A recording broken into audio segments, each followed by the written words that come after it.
Olá a todos e todas, eu me chamo Murilo e estamos aqui para mais um episódio da série Espiritismo e Libertação Animal. E hoje nós vamos falar de uma referência do Espírito Emmanuel do livro O Consolador, a questão número 17. E é uma referência curtinha onde Emmanuel diz o seguinte: a natureza é onde a inteligência divina se manifesta. Então nós temos aqui o Espírito Emmanuel, uma frase bem curta, mas que traz grandes reflexões para nós sobre aquela velha questão: como podemos, enxergar a presença de Deus no mundo? Como podemos ter a certeza que Deus existe? E assim como é também falado de forma semelhante no Livro dos Espíritos, basta nós observarmos a natureza.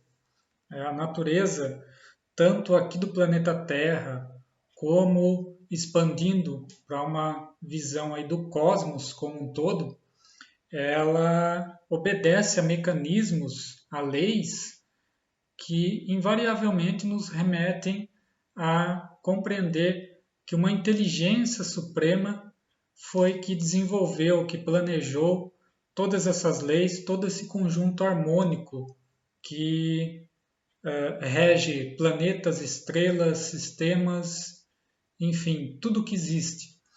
E conforme nós vamos fechando o círculo, e observando cada vez elementos, conjuntos menores, mais próximos de nós vamos vendo essa mesma lei se repetindo e regendo esses sistemas, Então, a natureza em si, ela funciona de forma harmônica, O planeta Terra é como se fosse um grande instrumento, ou uma grande orquestra, aonde Deus ele vai ali tocando todos os instrumentos para produzir uma melodia harmônica, uma melodia de amor, envolvendo a todos os elementos, todos os seres, tudo aquilo que compõe o planeta, para funcionar e produzir essa composição divina.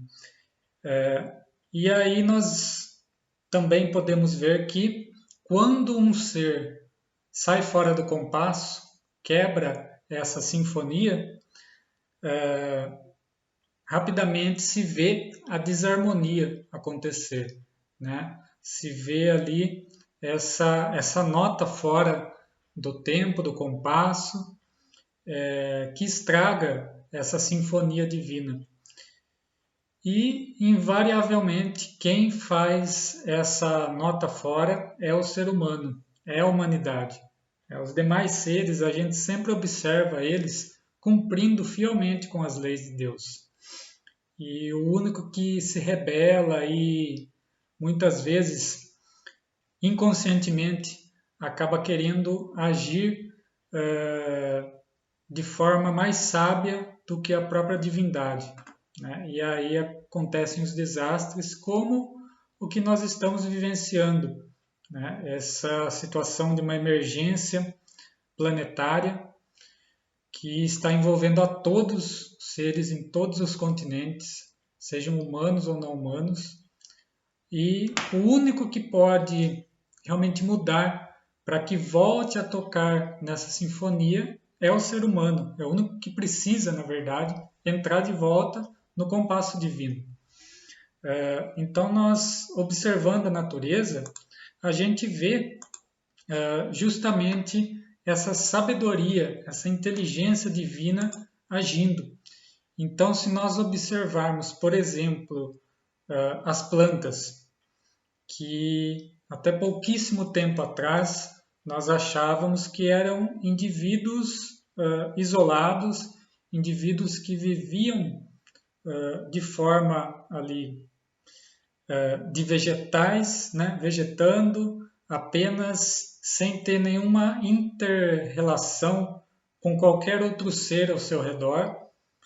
E a ciência vem demonstrando que, na verdade, as próprias plantas, árvores, elas se comunicam entre si, elas trocam informações sobre o meio ambiente, elas alertam umas às outras para ameaças, como algum predador, algum inseto que numa parte da floresta está ali devorando os vegetais e tudo mais e está caminhando, né?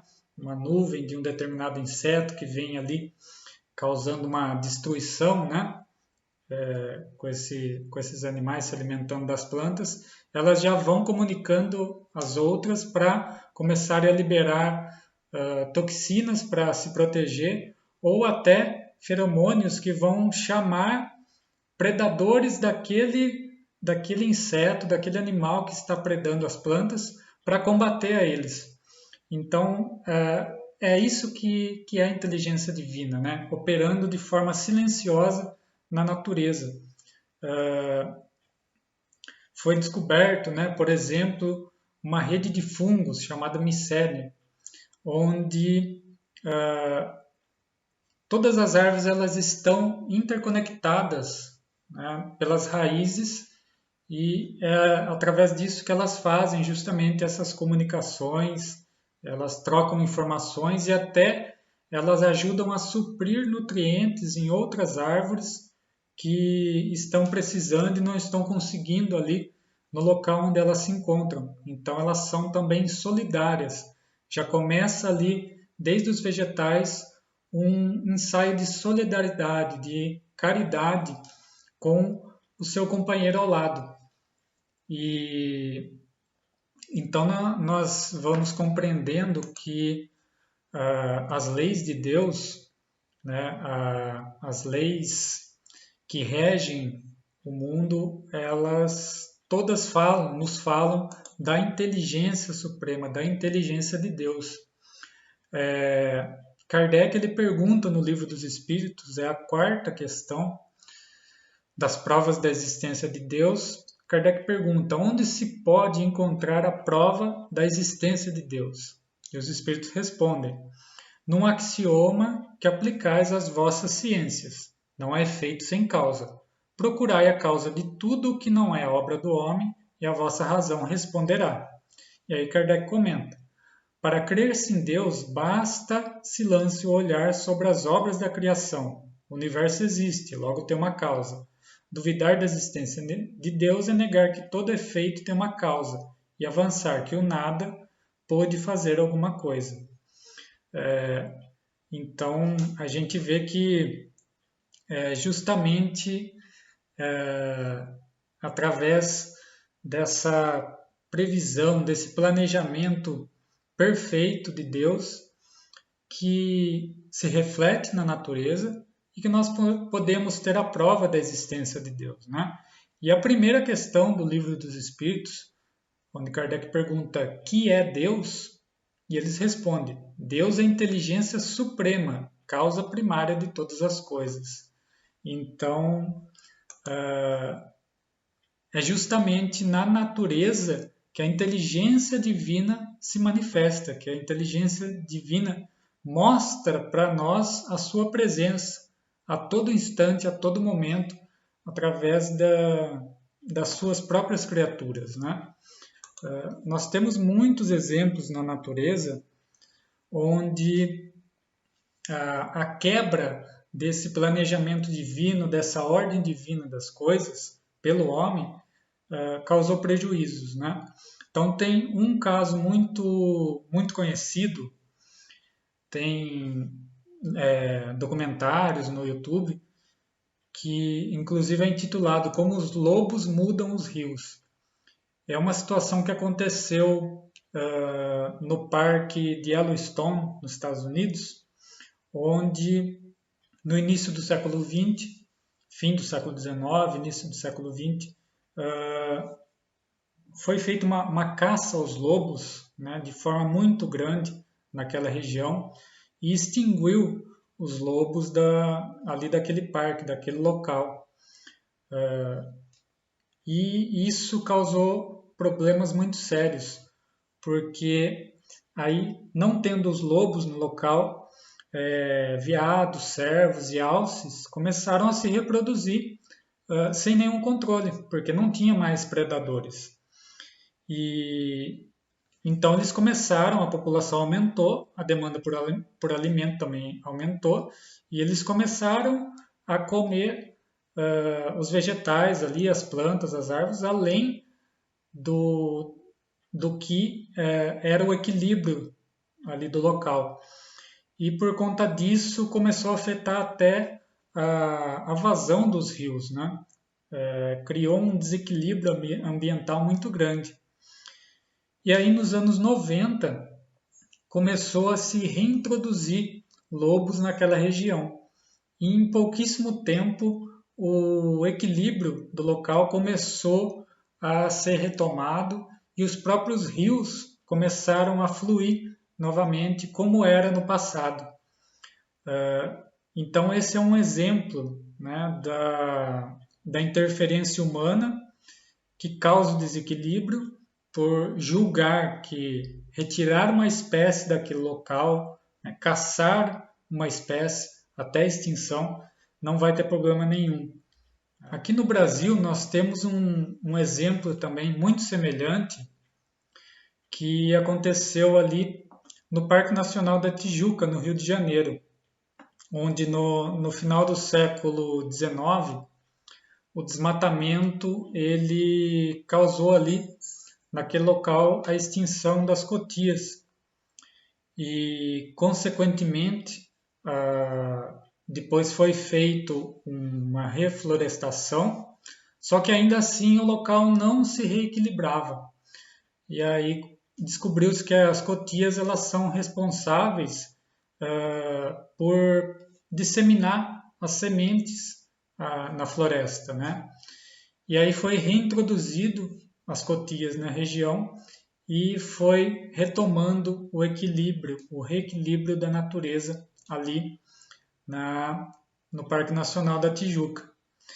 Então são dois exemplos aí aqui no Brasil, lá nos Estados Unidos, mas se a gente procurar, são muitos outros, onde a interferência humana nos ciclos naturais, a interferência humana naquilo em que a inteligência divina colocou para funcionar de determinada forma e a gente vai lá e alterna, né? Altera totalmente esse funcionamento, nos mostra que a gente deve sempre ser submisso à inteligência divina, sempre ter humildade em reconhecer que cada ser que existe no planeta tem uma função no equilíbrio do todo.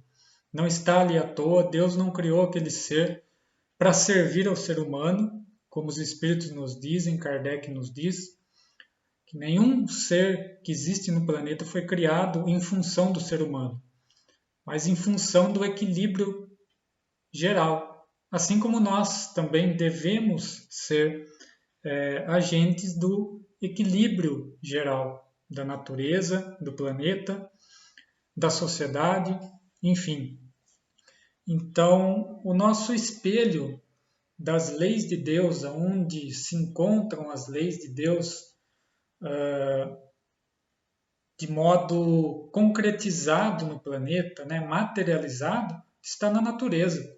Então é lá que a gente deve observar e enxergar Deus. Em cada ser, em cada criatura, nós precisamos ter esse olhar de que são seres sagrados, porque foram criados pelo mesmo Deus que nos criou. Nós precisamos ter um olhar de sacralidade para a natureza e não mais esse olhar de enxergar na natureza recursos naturais. Esse termo que ainda é muito usado, mas que nos traz uma ideia de natureza totalmente deturpada, justamente essa ideia que causa tanto desequilíbrio no planeta. Então nós precisamos modificar a nossa ideia, a nossa compreensão de natureza e entender que Deus ele não fez absolutamente nada à toa, nada sem um propósito, sem uma função. E que quando nós interferimos nesse funcionamento da natureza, nós estamos arriscando a criar desequilíbrios que vão gerar impactos não apenas em outros seres humanos, mas em qualquer outro ser que seja dependente daquele equilíbrio daquele local. Então que a gente vá aos poucos, né, quebrando essa barreira, essa cegueira que por séculos nós tivemos, onde nós achávamos que somente o ser humano era importante no mundo, e que possamos compreender que cada ser tem a mesma importância para Deus, cada ser, Deus o ama de forma igual, nem maior nem menor, e que a cada um ele dá uma função a cumprir. E também não existe função maior, função menor.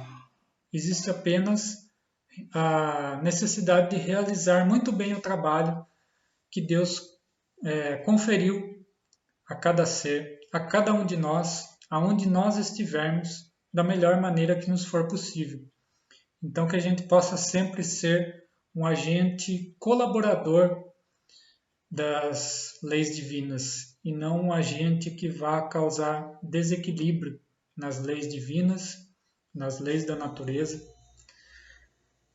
Que essas reflexões nos ajudem no nosso dia a dia, a cada instante, procurarmos enxergar a inteligência divina em cada ser, em cada criatura e ter um olhar de sacralidade para com todos.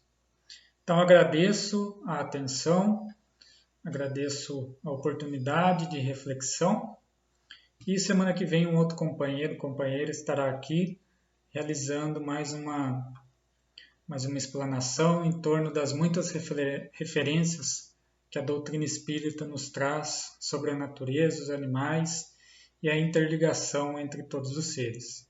Gratidão a todos e paz e bem a todos.